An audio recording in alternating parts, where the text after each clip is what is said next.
What's up, guys? Welcome to this week market analysis. All right, so for this we're going to be covering from the 20th to the 24th. All right, I'm recording this kind of late, so it's already Monday. It's about to be, I say, Frankfurt in like what, 4 minutes right now, but we're just going to cover it, get this out to you guys so you guys know what we're looking at for the week, as we always do at the beginning of the week. And so we're going to start off with DXY first, like we always do. So with DXY, we have seen a distribution that occurred last week. Later in the week, we've seen this distribution that occurred here. Now, this distribution can do one of two things. We could either turn into a reaccumulation by doing something like this, right? That's if we don't have enough sellers at this area yet and the market just reaccumulates, we could have that happen.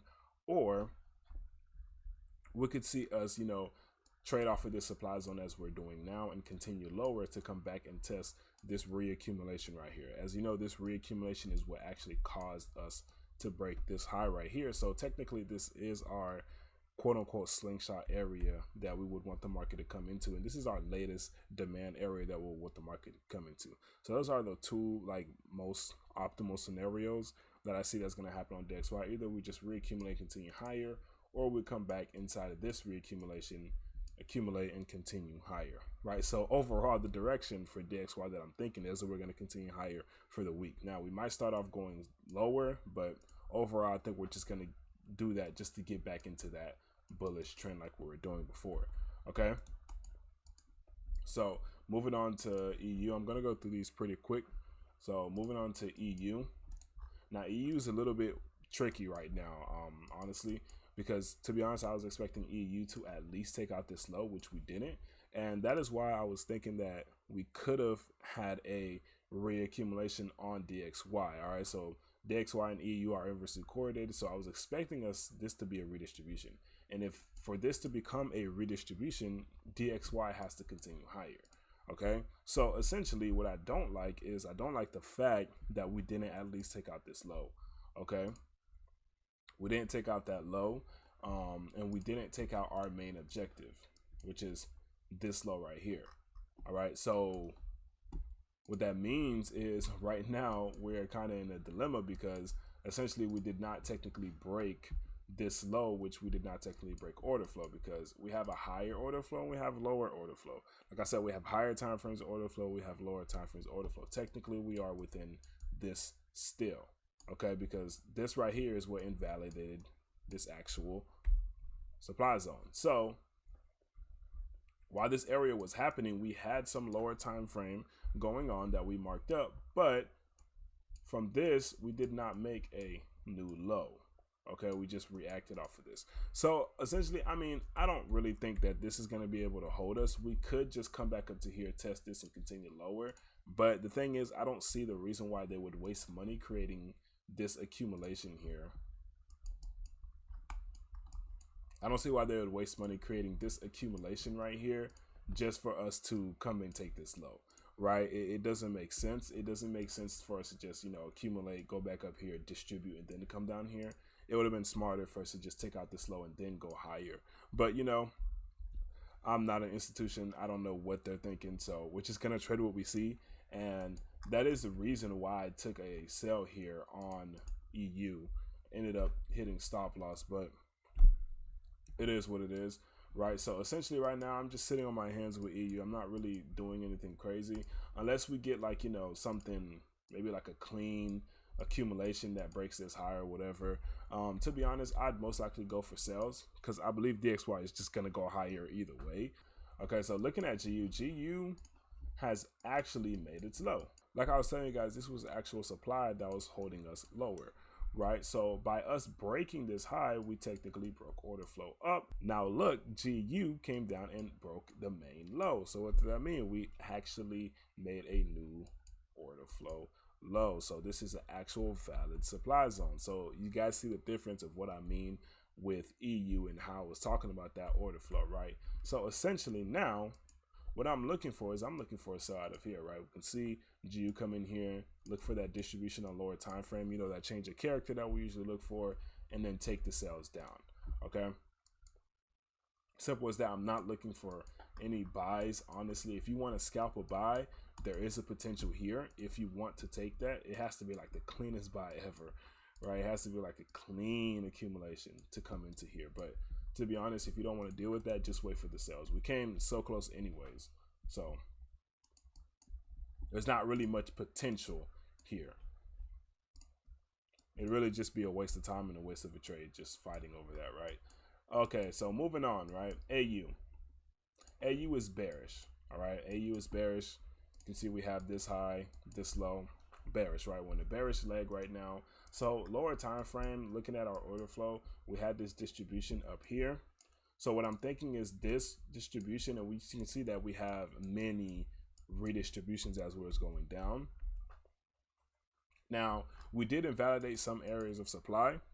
Last week on Friday, we went ahead and we took out these demand zones right here. We took out the news candle right here, and then the market actually accumulated on that news event, and we went higher. Came back later, boom, took it out.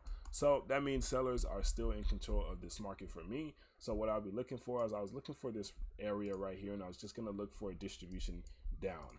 Okay, distribution down targeting this low, because I do think that we should be making another low on AU, right? So that's going to be the target for AU. And I mean, as you guys can see, look at how buyers are getting into this market. Barely. Okay, we're barely seeing any bullish impulse from this. So that's a potential that we'll see. Now, looking at USDCHF, this is a funny one. I talked about this distribution right here. So as you guys can see, we have the buying climax, automatic reaction. After the automatic reaction, we never got our minor sign of weakness. Okay, we never got it. So what does that mean? Well, just not looking at it in a Wyckoff point of view. Let's look at it in a structure point of view. What that means is we have a low, high, low, high, right? So what does that tell us? That tells us that these lows are maintaining, okay? So what could that mean?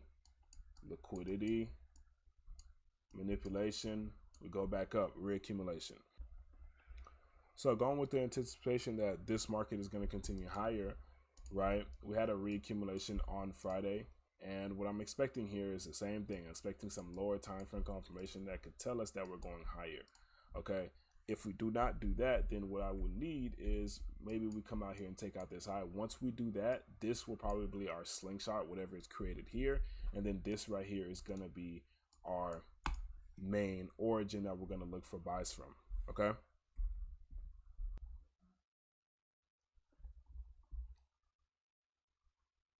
All right. So moving on to USDCAD. USDCAD, we have this huge reaccumulation right here. Right, so we could see us come down, take out these Asian lows maybe, and get an accumulation within this area that is within this huge reaccumulation. Right, so essentially this is our slingshot that took out our main high, which is all the way over here. Okay, so we have made a new leg on USDCAD. Right, unfortunately we weren't part of this move. The market did not come a little bit lower, and I believe there was a fractal accumulation down here that we did not see. Right, so that is something to back test. There is a very fractal accumulation down here. I believe it's like 15 seconds or 10 seconds. Right, so really unfortunate. But as the market is going to continue going higher, we will continue playing the reaccumulations higher. So essentially why I have this blue area marked here is because this is the latest demand, latest lower time frame demand that I could find. And this is from a New York price action on Friday. So if we somehow get something here that shows us some signs of strength, then we could take that higher. Okay, if not, then understand that this here is still a valid area that the market could come down into, and we could see accumulation happen within right here to go higher. All right, so, but this is definitely the first area that I'm looking at right now. Okay, so moving on to AUDCAD. So as you guys can see on a higher time frame, we have this low that broke this high, and now we have this high that came back down and broke this low. Now we're back bearish, and now we have a new structure leg towards the downside.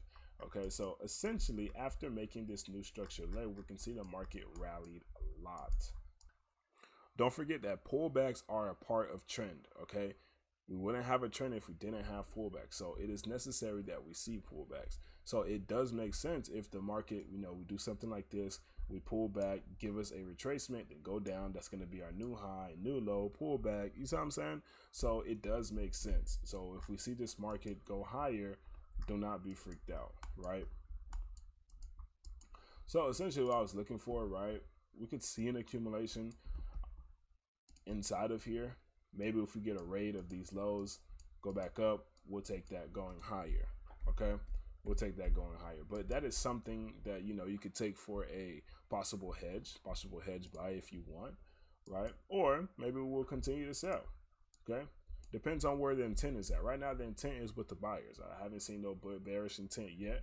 I'm seeing a lot of bullish intent because of how strong these impulsive moves are going towards the upside. So we'll see how that continues to happen, but just understand where AUDCAD is at right now, and that we're looking for little short-term buys until maybe we reach back into the origin, or we see some type of supply getting back into the market again. All right. So looking at Bitcoin, guys, nothing has changed but the price, right? My outlook hasn't changed on it. I still think we're going down. The only way that I see a stop is if we get a huge accumulation. Okay, we get a huge accumulation that shows us some buyers' interest. Right now, we don't see any buyers' interest. All right, the last place, the last demand that I see us coming into is right here, right? This is the where I think we're targeting. This is where I think we're coming, and this is where I think that we'll actually see some buyers' interest. The only other way is if we start accumulating right here. Other than that, I can see us coming down into 13,000. All right, 13,000, 14,000, around that area. Okay. Now, I know some people are already dollar cost averaging on this, and I mean, if you have the money to, you can go ahead and do that, right? As Bitcoin continues to drop, where we're at, we're 20,000 right now. Let's say you put a little bit of money in here at 20,000. We go to 15,000, put a little bit of money. We go to 14, a little bit of money. 13, 12, a little bit of money. All right, that's how you dollar cost average. As the market is going down, you're buying, right? But you're not buying at one consistent place. You're not just putting all your bags here, right? Let's say you put $100 here, and you put another $100 here. And as the market gets lower, it's cheaper. You know, you probably get more shares, right? You can probably get more coins. I mean, you can probably get more coins, right? You put $200 here, $200 here, right? Something like that, okay? So just know that as this market is going down, buying is the best thing that you should be doing, okay? Buying is the smartest thing that you should be doing, okay? That is the smartest investment, all right? So that is it for this market analysis, guys. I will see you guys in the next video. Peace out.